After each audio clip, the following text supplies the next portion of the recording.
I see a lot of conflict in couples. I see a lot of missed opportunity for connection in families where someone really tries to silver lining something or take it away or minimize it because they don't want the person to suffer. So they're trying to take it away any way they can. Hi, I'm Dr. Jodi Richardson, and this is Well, Hello Anxiety.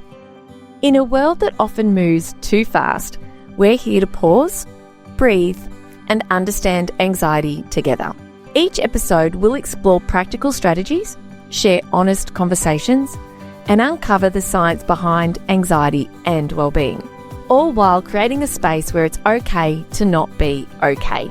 Let's continue this journey together.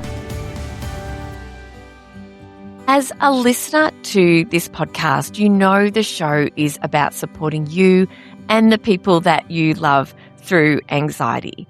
What we know about anxiety is that it's often tangled up with other emotions like grief, and grief is such a big part of life that I have invited back one of your favourite guests, Marie Vakakis, to talk to us today. Marie is a therapist, a mental health and relationship educator, and host of This Complex Life podcast.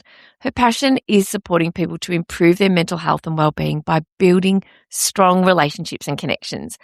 And lately, Marie has actually been writing really honestly and openly about her struggle with grief and the losses that she's experienced of late. She has such a gift for making the hard stuff feel less lonely. And I'm really delighted to welcome you back, Marie.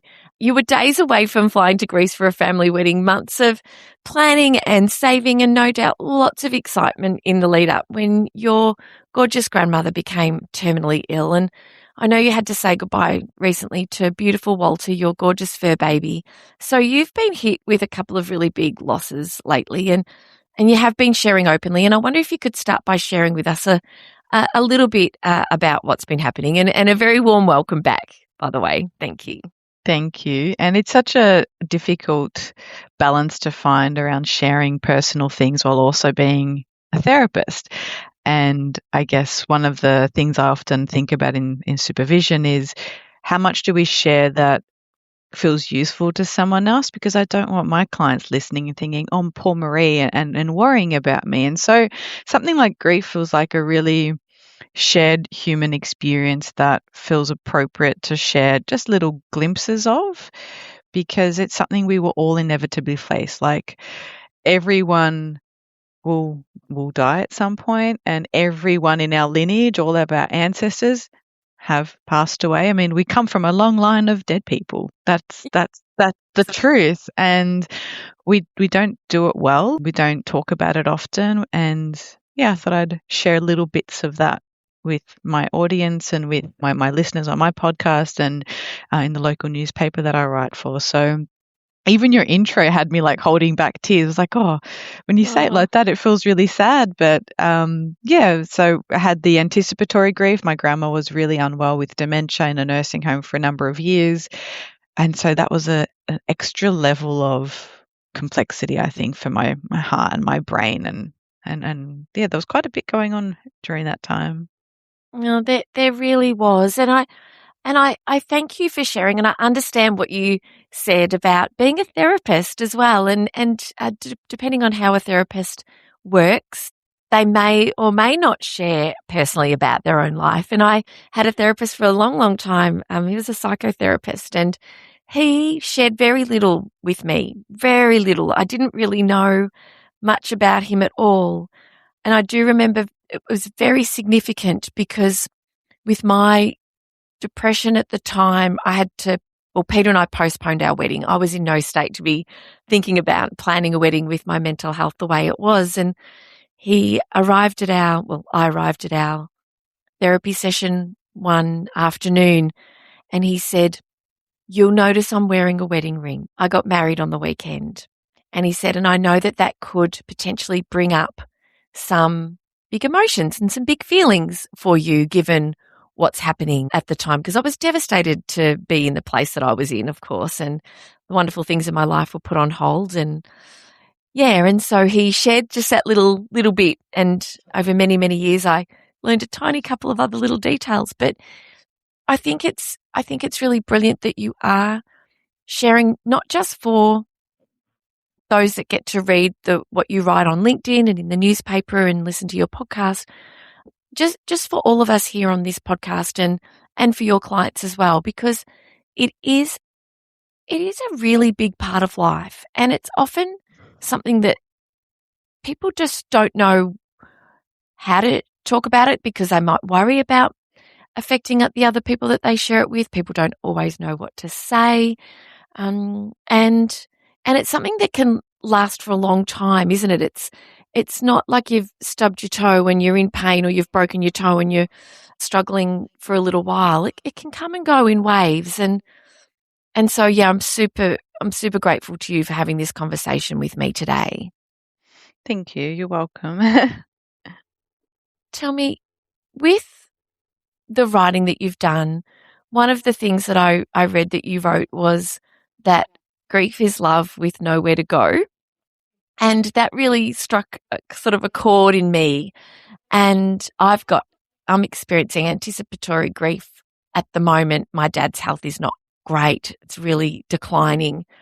And there's so much emotion around that. And I worry that, what do you do with it if you've got this love and the person that you care about, or the dog, the pet, the friend, isn't there anymore? I wonder if you could speak into that a little bit, because when I read that from that article you wrote, I thought, gosh, well then, if it's got nowhere to go, how do we start to make sense of it and start to and to cope?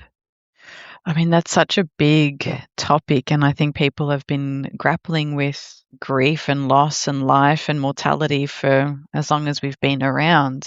I mean, the anticipatory grief is one thing because there's a gratitude for what you have now, and there's a slow maybe loss of someone's faculties, especially if they're in aged care settings like my grandma with dementia. So there's a slowly a losing of them. So sometimes thinking about them passing away can feel like an end to some suffering, but it's also very final. And then for some people, when there's carer responsibilities, that requires its own support when you're trying to navigate your emotions, maybe the other person's, if they're aware, and perhaps being in a sandwich generation, or having, to work and to study and to adult. And so I think there's an element of grief that really demands to be witnessed and demands to be seen, and it will show up in our body in physical pain or sleepless nights or low mood or nervous energy. Like it's shouting out to be noticed, and that requires, I think, people and community. And I mean, if one person says, "How can I help?" I just it's the most useless thing, I think, and it's the first instinct a lot of people have. So I guess there's a whole lot of things we need to consider there, and witnessing the grief and not feeling alone in it, someone not trying to take it away or to silver lining it or to be overly positive, like just to listen and hold space. And in the thick of the grief, offer practical support of what you can do rather than giving the person more things to think about. I couldn't agree more about, I think that when somebody is struggling, to be able to say, I'll deliver a meal, or I'm going to pick up the kids on this day, or I'm going to take this off your plate is a really helpful thing to do in terms of kind of like wanting to support somebody. But what you just said is so true. And we've got the idea of grief, and then we've got the action of grieving. And grieving is feeling. And we're not always good at that. We like to feel good. We don't like it when we don't. And it's painful. It's a painful experience, and it requires expression, doesn't it? It is something that, when we do lose somebody that we love, and we feel so sad and such a sense of loss, we do know that over time it eases.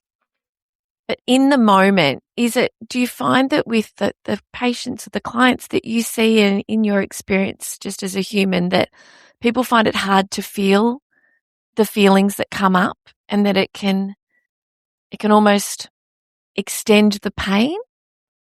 There's two parts to that I want to address. One part of me was almost laughing because there are some people who are very big feelers and some who are very practical grievers, and somehow they marry each other. And you can see where that's such a recipe for disconnection, where one person looks at the other and is like, how is this not affecting you? Did you not love them? Did you not care? And the other person may be thinking, are you not over this yet? Or, that the assumptions we make. And often when I have a couple sitting with me and we're talking about something like grief, they start to see from what's happening for the other. And in my experience, one person's trying to hold it together because they're like, if I fall apart too, then who's left standing? So sometimes there are all these dynamics that play out around how someone copes with grief and what process they follow. But there is a part of me that almost has to laugh because it's just such a common thing that we seem to partner with someone who does something the exact opposite way in some areas of our life. And then the second bit you were saying about requiring expression, I think a lot of people feel like they should just get on with it. They don't know what's acceptable or what's normal, or they think I should be over this by now. And that can be really tricky. And then there's other people who, if they let go of the pain, they feel like they let go of that person's memory. And so holding on to pain is like a way of keeping that person alive. And that requires different work. That requires some ways of holding on to the love, not the pain.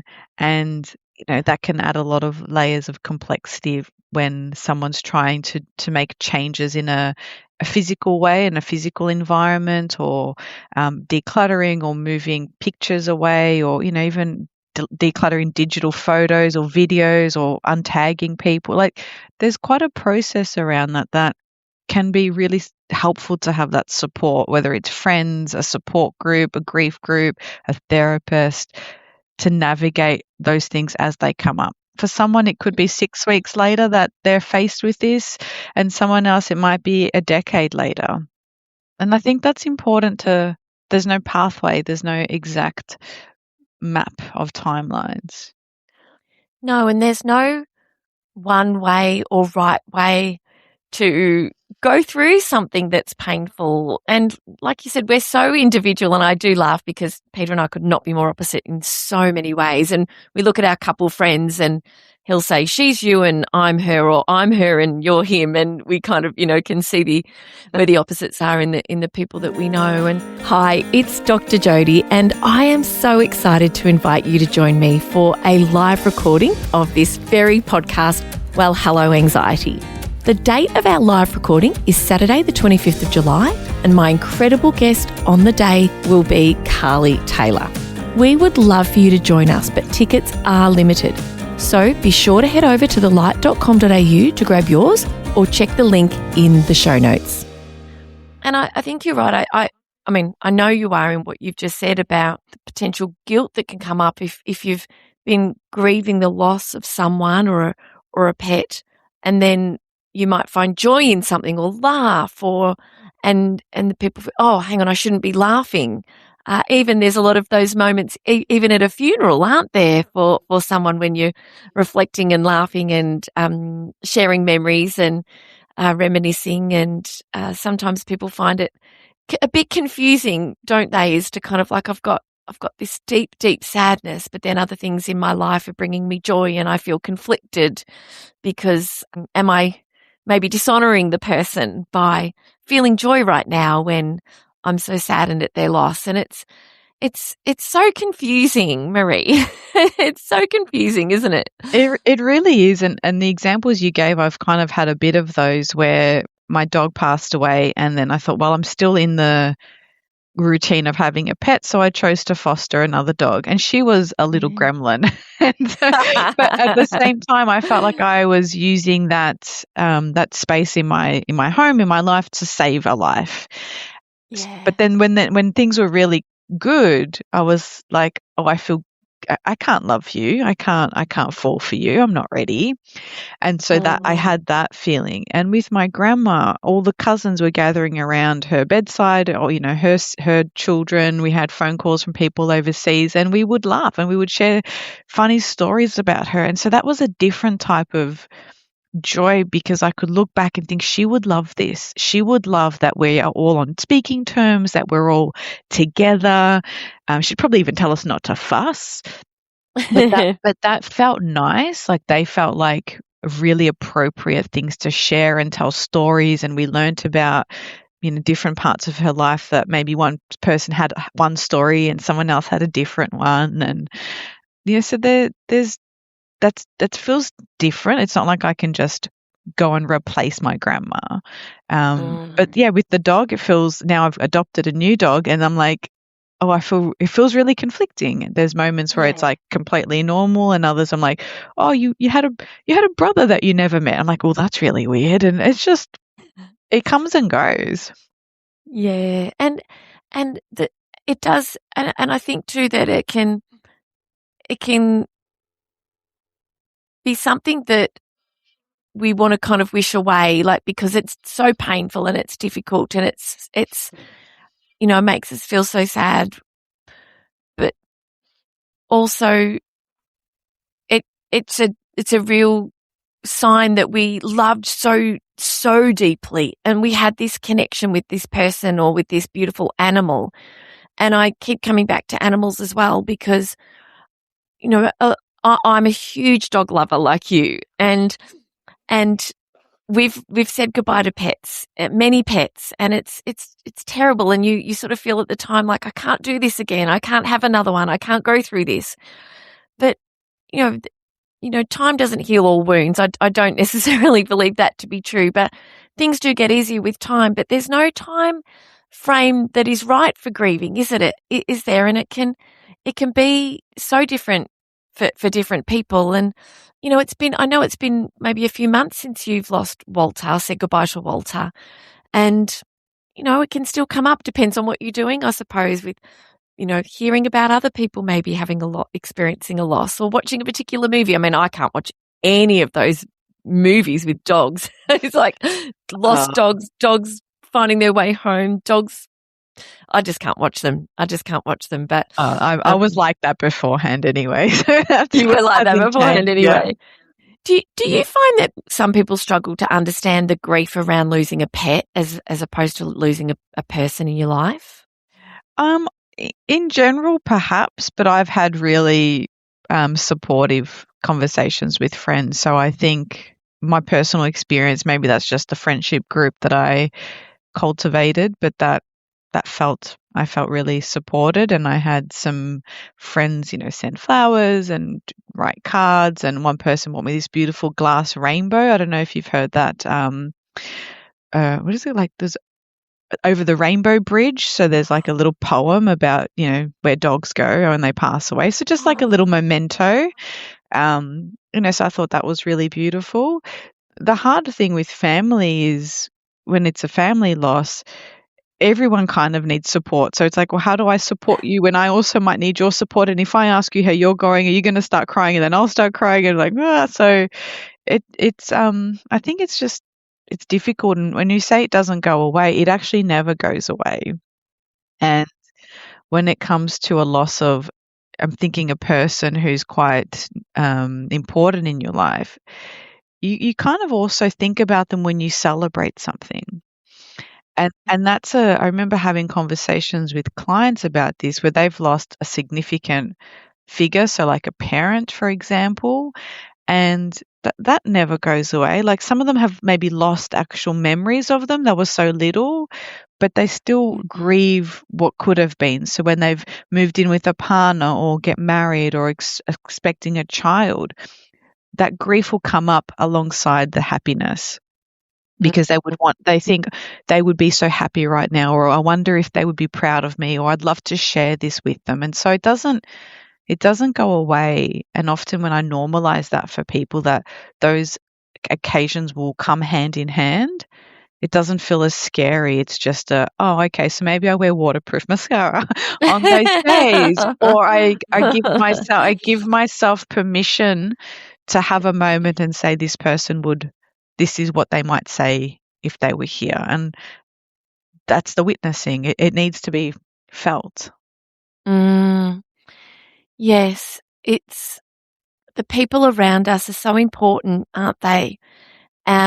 And that was one of the first things that you said earlier. And I'm feeling really teary talking about this. And when I reflect on the loss of my gorgeous nan, my mum's mum, and I haven't been upset about her passing, which was many years ago, for a long time actually. But you're right, and it's they're always with us, and I think about what you said too about the supporting somebody else when you're grieving as well, and the challenge of that, and especially if there are different kind of grieving styles. And I wonder if you, as a listener, are kind of conscious of how you grieve and what it is that you need. And I think about myself, Marie, having this conversation with you, and I'm the one that needs to cry and talk and connect. And when I think about the reason that I went downhill with depression, was really what triggered that was a lifetime of unrecognized, undiagnosed, untreated anxiety. But really the trigger was when Peter's dad died, and Peter didn't outwardly grieve because that's just not the way he processes how he feels. And I'm the exact opposite. And I thought to myself, who am I, as your girlfriend at the time, not even fiance, to cry on your shoulder and it's your dad that's passed away? We'd been together a while and I was very close with his family, and I held it all in. And so can you talk to us about what to do? Like, I could have done things differently. I could have grieved outwardly with other people.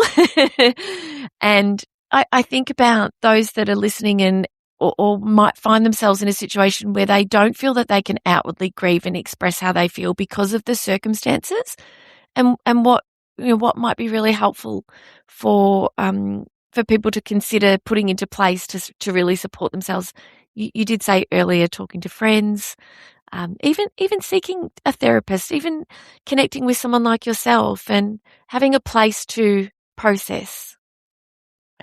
There's so much in that, and there's so many different types of grief. There is, as you were talking, there's when it's not you weren't saying it's not appropriate that you had the feelings, but you felt like I had to maybe be the stoic one. But some people do experience what we call like a disenfranchised grief, and that's when the relationship itself or the circumstances itself are taboo. And so maybe it was, I think about some of the veterans that have come back from particular wars.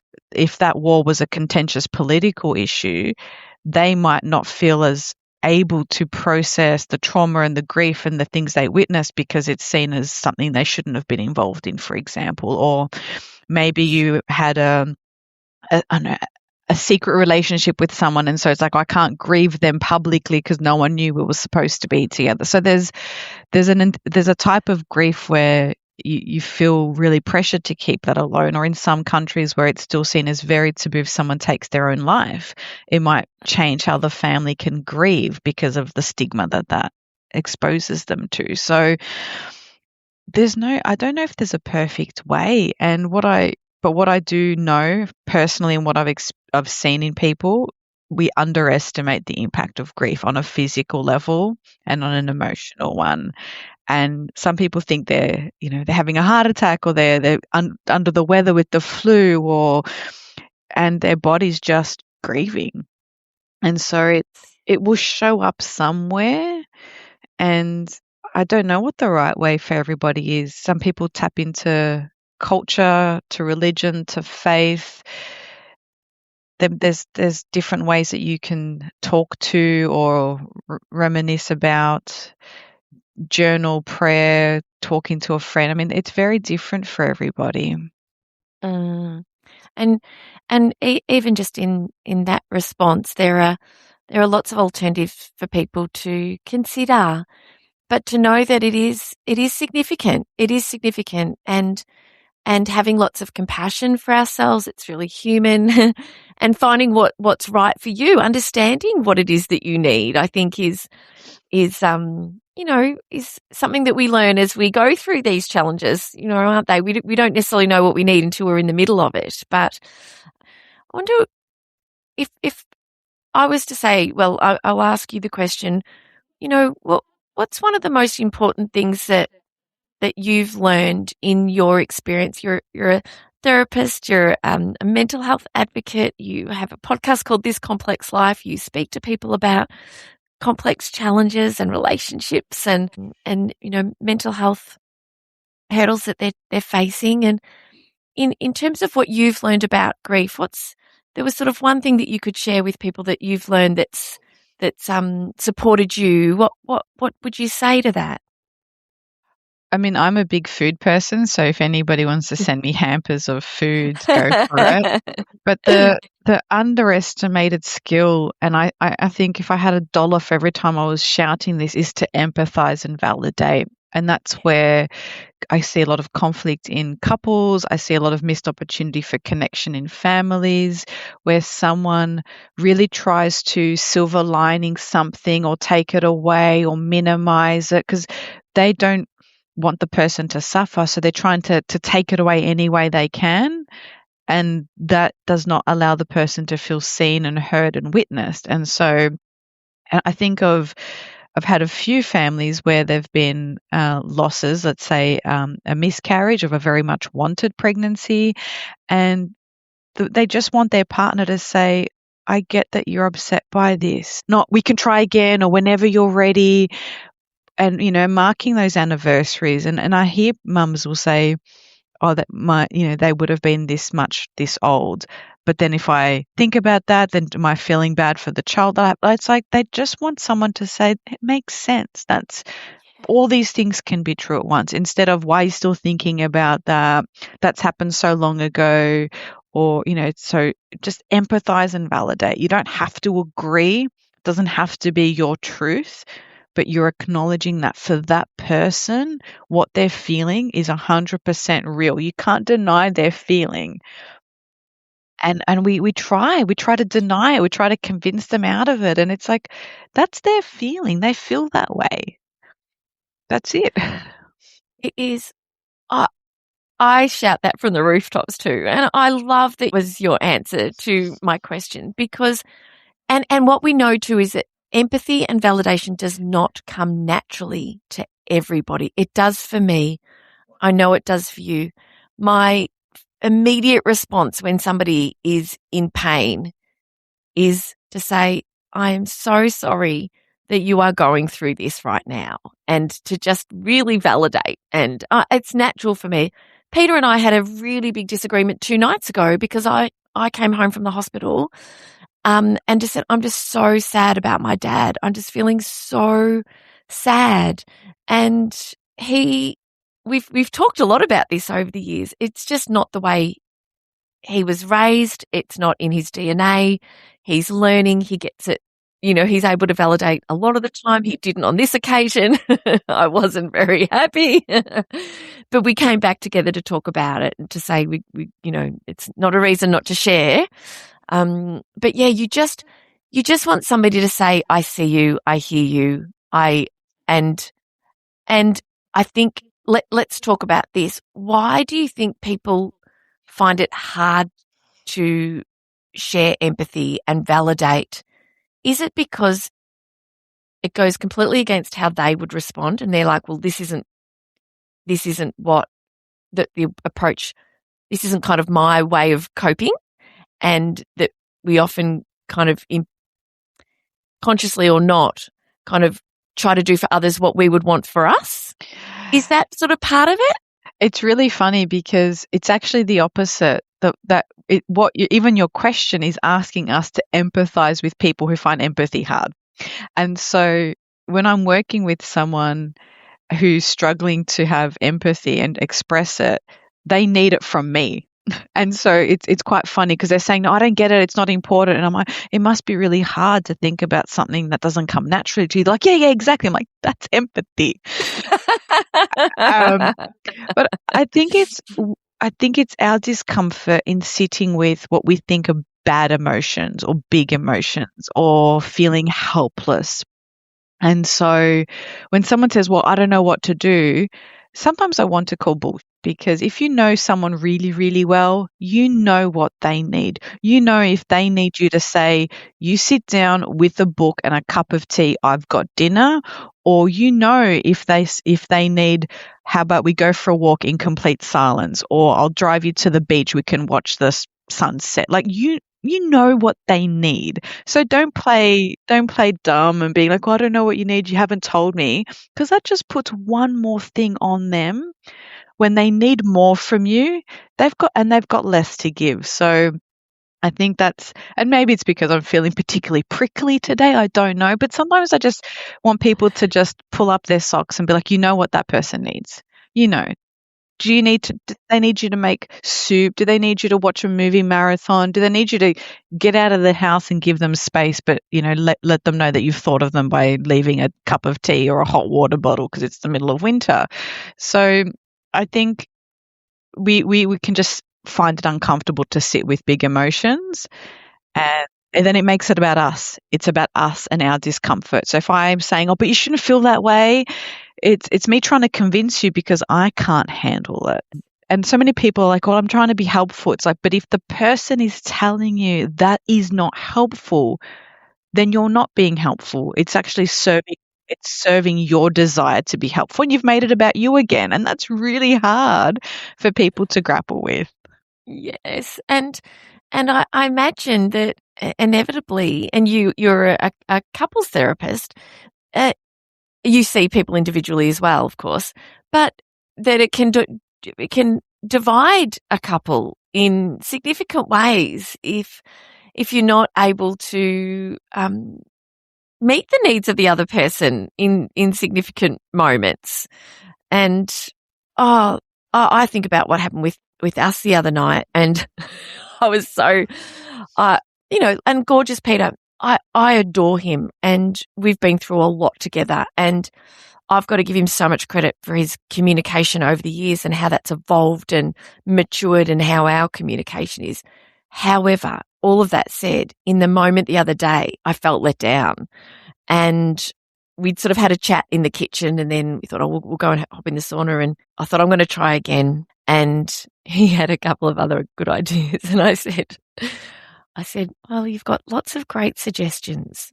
I just said that very quietly. And later when we were unpacking it, having a conversation, he goes, I knew when you said that, that was like, uh-oh, don't.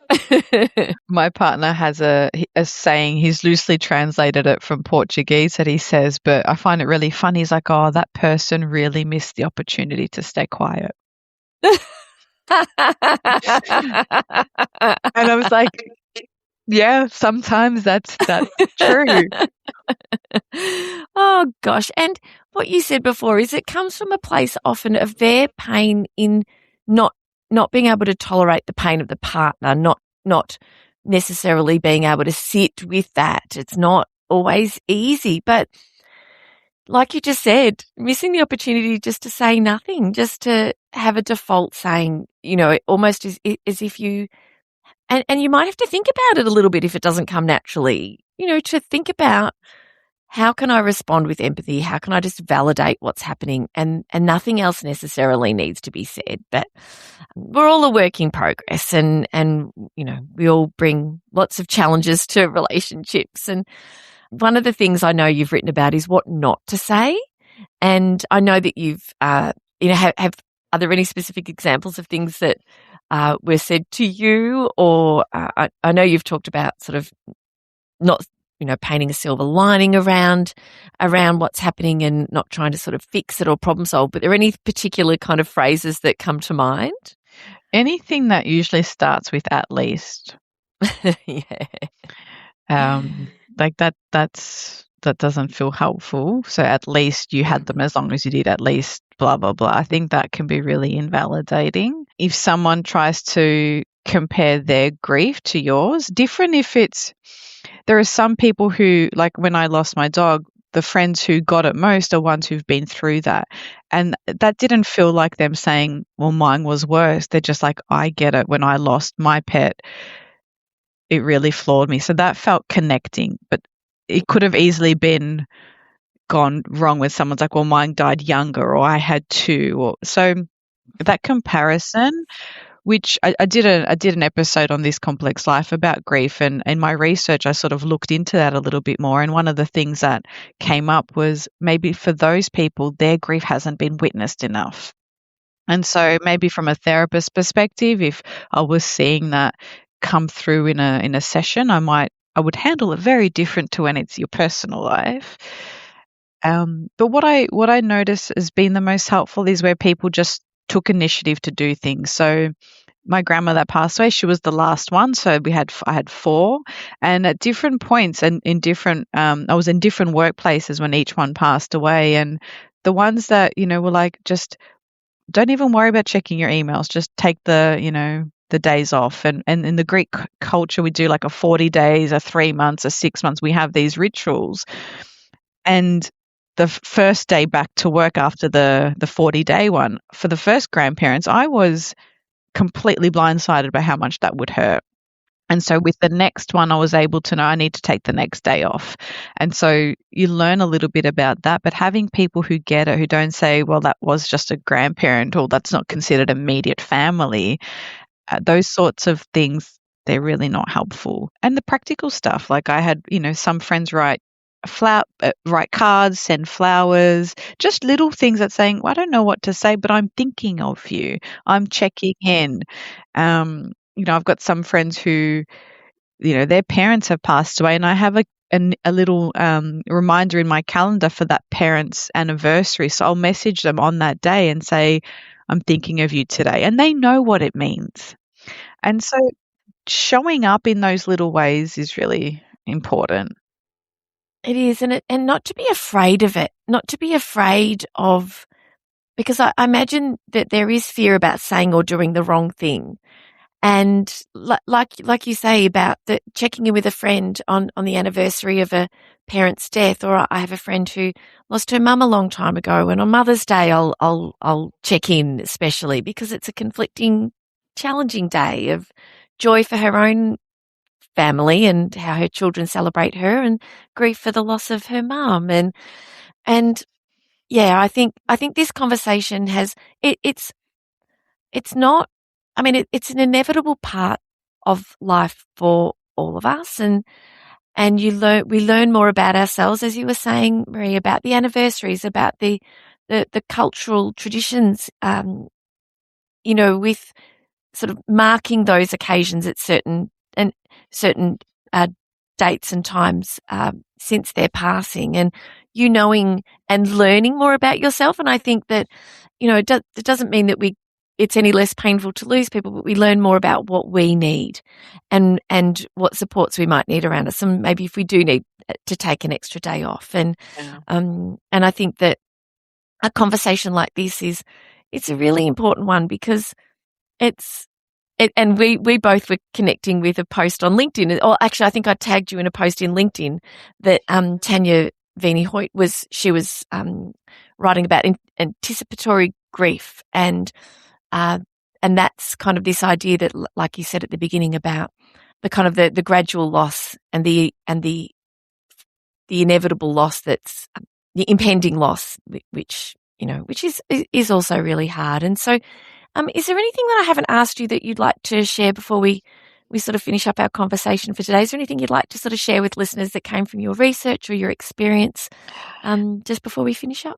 I think the final bit is that there's no one perfect way. It requires nuance, and it is complex. And so if you're listening to this and you think, oh, maybe I missed an opportunity to connect with a friend. I mean, don't say like, I got it wrong, I stuffed up. Like you don't need to judge yourself for that. Just I missed a chance to show up. There's nothing wrong with showing up now. There's nothing wrong with 1 year, 10 years, 20 years saying to a friend or a family member, like, tell me about and ask for that person by name if it feels appropriate. Like, we're so scared to upset people that we don't show them we're thinking about them, and they're thinking about it. It's not going to feel, it might feel like it's caught them off guard, but you can preface that by saying, I listened to a episode on grief and you came to mind, and maybe I never asked you to tell me about the child that you lost or the parent that you lost, or tell me what your grandparents were like what was your favorite recipe? And that can be sad, but man, people do light up. They want to share and have someone witness that person's life, and we can all keep doing that. It's not it doesn't have to feel too formal. It doesn't have to be like a job interview. It's being human, it's connecting and having people witness that and be there through us. That's the healing bit. We can't fix it. We can't take it away, but we ease the load of that for somebody, and that's the healing bit. So when someone's like, but if I'm just empathizing, how am I helping? It's actually helpful to have someone witness. Observing it, witnessing it is the helpful bit. It is something that you've mentioned a few times through this conversation, and I'm really delighted that you've been able to talk more about that, because I worry that people feel like I don't know what to do to help, and just being there is so important, and just supporting the person in the ways that we've talked about, in the ways that feel comfortable, validating, empathy, checking in, I'm thinking of you, maybe stepping in with some practical support, and acknowledging and witnessing. I've really enjoyed this conversation. It's not been an easy conversation to have. I feel kind of like emotions bubbling up to the surface, because it can't help but make you think of the people that you've loved and lost, and the beautiful fairy friends we've said goodbye to over the years. But I really want to say thank you to you, Marie, for your work and for what you've been sharing on LinkedIn, and for listeners who would like to learn more about you and your work and go and listen to your podcast, or possibly even connect with you for some support in their lives with their mental health or their relationship. Where can they find you? Yep. So all my therapy work is done through the Therapy Hub. So we have a really amazing team here that work with people across the lifespan, and we have some couples therapists. But in terms of some DIY stuff, I do have a relationship, like a mini course that I created, and it's actually helped people have some of these conversations. So there are questions in there around, how do you like to celebrate? How do you like to grieve? What support do you need when you're not okay? And sometimes having those conversations ongoingly can be really helpful for a relationship. So at the moment, I'm really interested in relationship stuff, is how we show up, how we have those conversations. So people can check that out on my website, marievakakis.com.au, and this Complex Life podcast. So all of those places. Oh, thank you, Marie. Sending lots of love. Thank you again. And really always appreciate these conversations with you. They're so supportive, they're so helpful, and I'm very appreciative of you and your time today. Thanks, Jodi. Thank you for sharing this time with me on Well, Hello Anxiety. Remember, understanding anxiety is the first step to managing it. Until next time, be gentle with yourself. Take things one moment at a time. Focus on what you can control, and know that you are not alone on this journey. If you found value in today's episode, please share it with someone who might need to hear it too. I'm Dr. Jodi Richardson, and I'll meet you right back here next week.